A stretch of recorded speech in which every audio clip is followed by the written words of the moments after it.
Like an angry beast, Zima gripped the sides of the boat, trying to steady herself, but the storm was relentless. Suddenly, a bolt of lightning struck her and the boat capsized.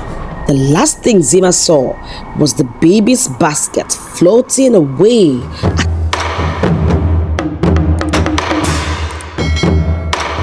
Queen Atalia of Zango stood in the cold stream, her skin glistening with droplets of water. She was enjoying her bath, her mind at ease, while her mates waited a short distance away to give her privacy. The stream was quiet except for the gentle trickle of water, but then she heard it, a strange sound, faint but clear.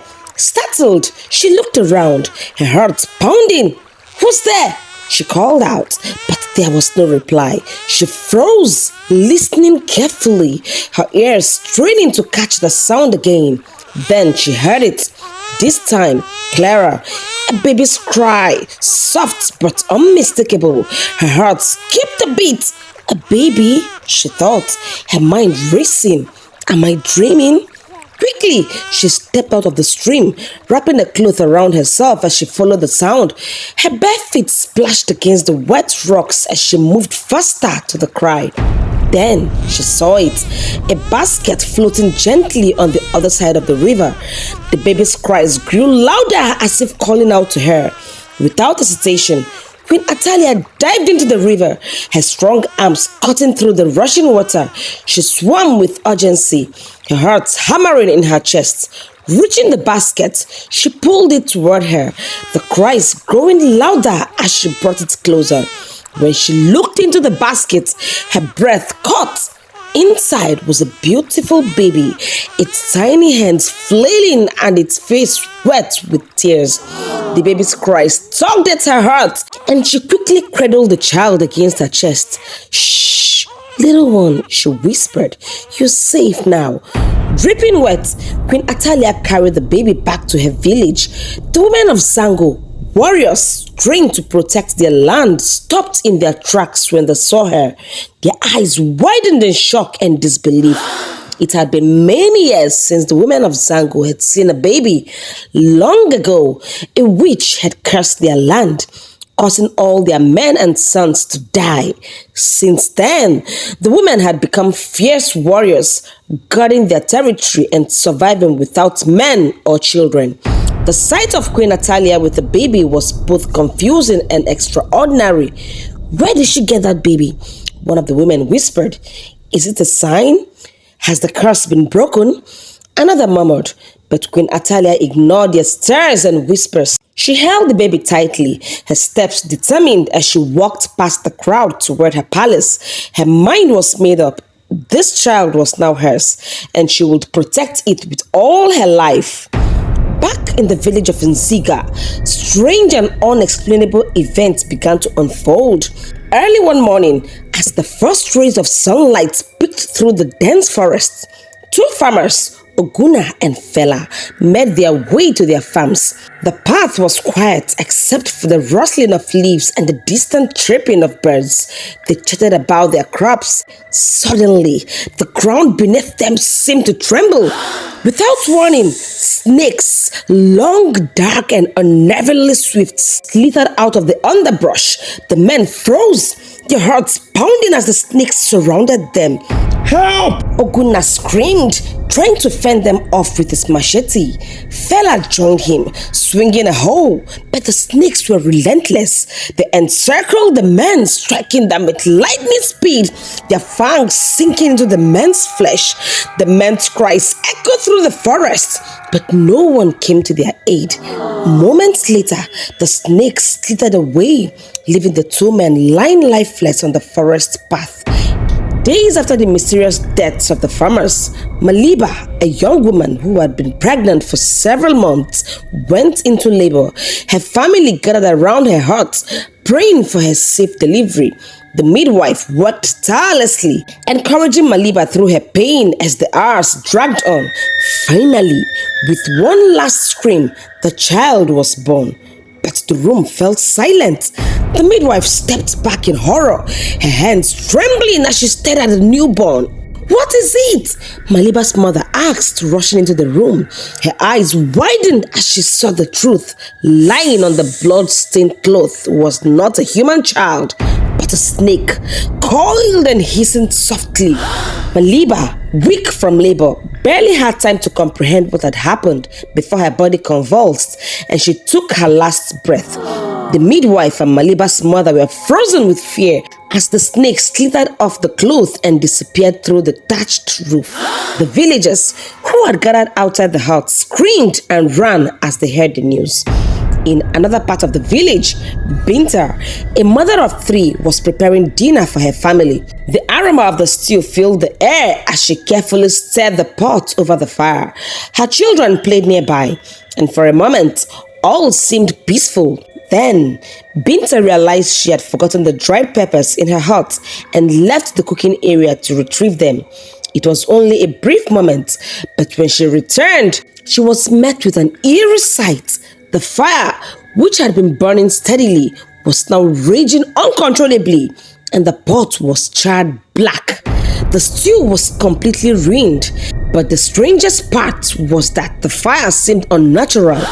There was no wind, no spark, just the blaze that burned hotter than anything she had ever seen.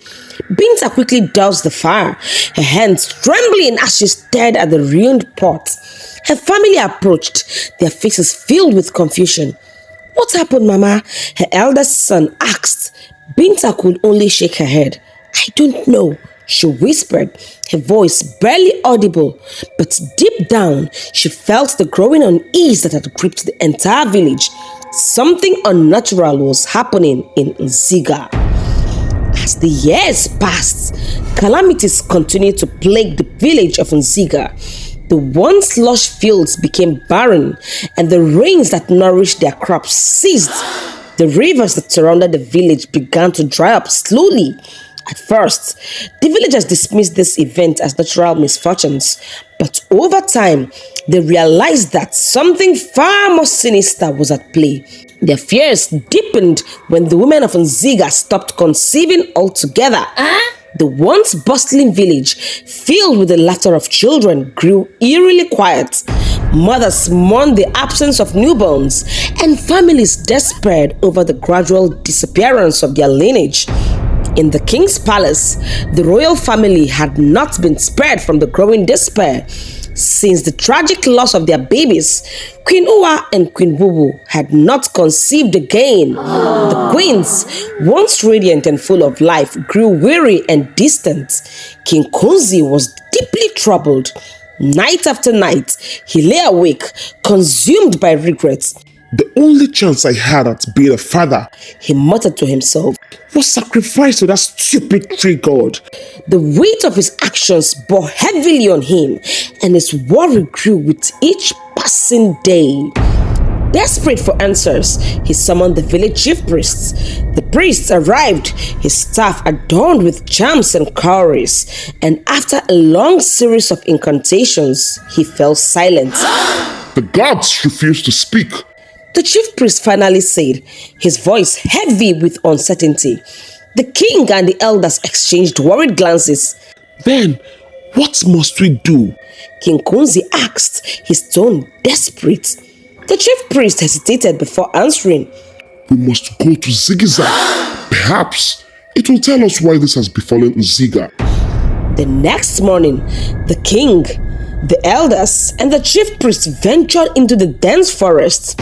The air grew colder as they approached Zigiza. It stood silently. As they gathered before it, the chief priest began his incantations. The ground trembled, and Zigiza's glowing eyes opened. A deep, thunderous roar erupted from the tree, shaking the forest. The group stepped back in fear, their hearts racing. "This is only the beginning," Zigiza bellowed, its voice echoing through the trees.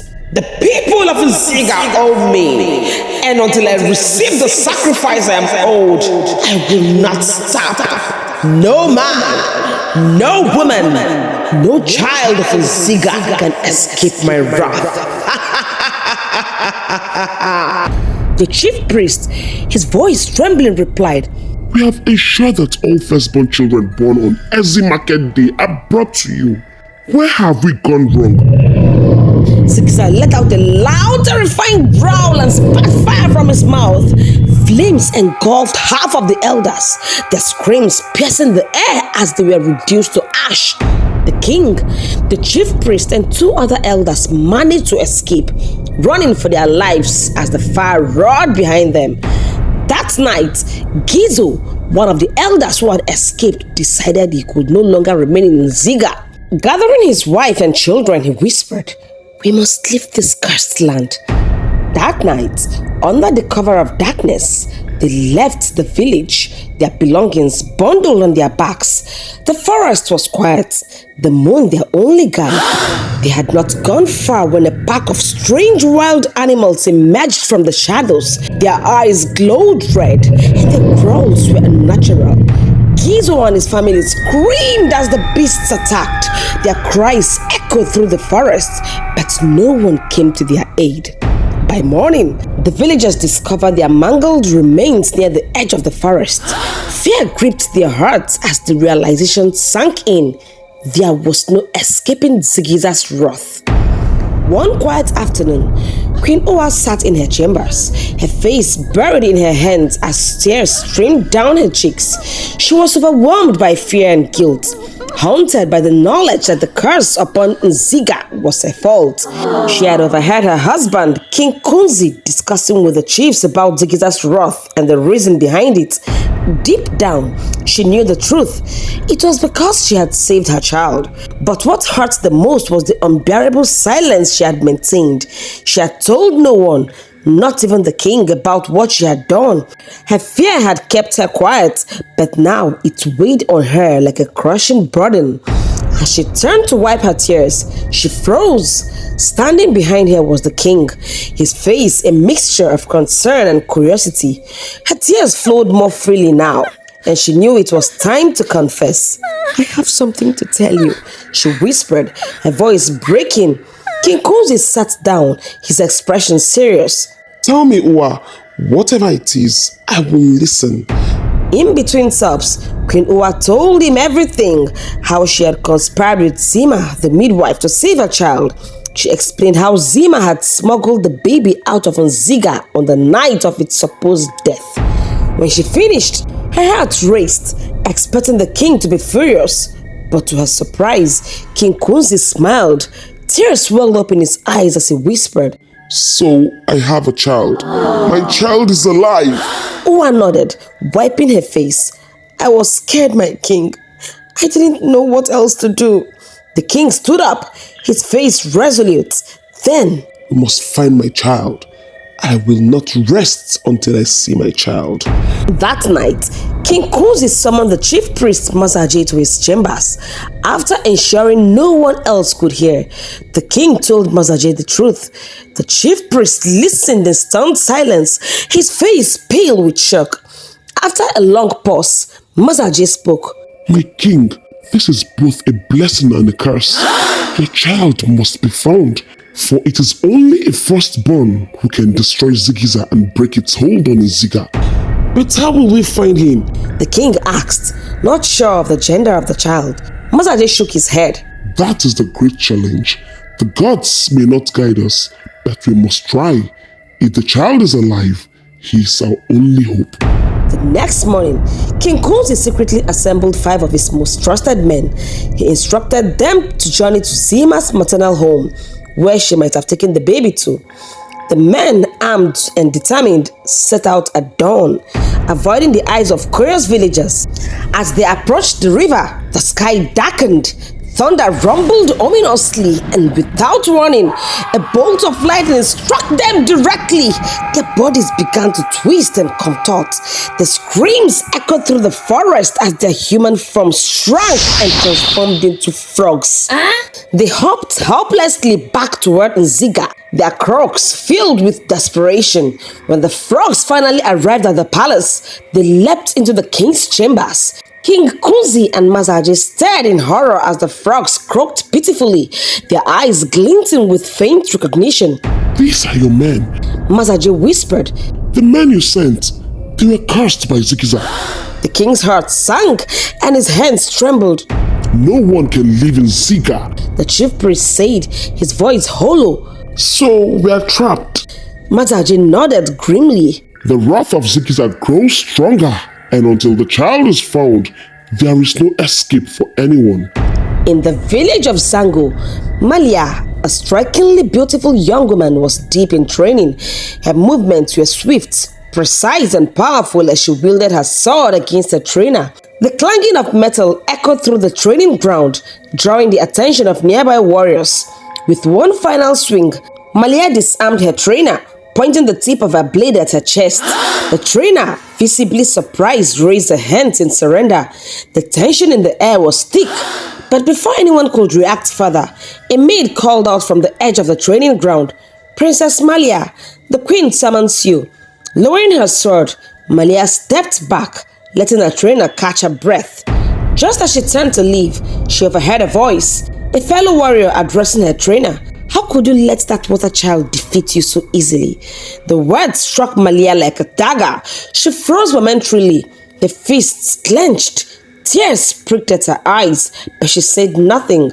She continued walking, holding her head high, even as her heart ached. Bursting into the queen's chamber, Malia's emotions boiled over. She found Queen Atalia seated by the window, her face serene. But Malia's tears flowed freely as she confronted her mother. "Mother, why do they call me the water child? Why am I so different?" she demanded, her voice trembling with anger and pain. Queen Atalia sighed deeply, her heart heavy. She had always known this day would come, but she had hoped it would be much later. She gestured for Malia to sit down beside her. Her daughter's eyes burned with questions, and Atalia knew she could no longer hide the truth. "Malia," she began softly, taking her daughter's hands in hers. "You're different because you're not from Zango." Malia's eyes widened, but she said nothing, urging her mother to continue. "You came to me many years ago," Atalia said. "I found you floating in a basket on the river. You were crying so loudly that I could not ignore you. I swam across to you, and when I looked into the basket, I knew you were meant to be mine." Malia's breathing quickened. "Why would my parents abandon me? Why will they throw me away?" she asked, her voice breaking. "I don't know, my child," Queen Atalia replied, her own eyes glistening with unshed tears. "I cannot tell you why they did what they did, but I have loved you as my own since the moment I found you." Malia sat in stunned silence, her heart racing as a flood of emotions coursed through her. Confusion, sadness, and a burning anger. She had spent her entire life feeling like an outsider, and now she finally understood why. But instead of providing clarity, the truth only deepened her pain. "I am different because someone threw me away," she said bitterly, rising to her feet. Atalia reached out to her, but Malia stepped back. Before the queen could say another word, Malia turned and stormed out of the room, her heart ablaze with determination and anger.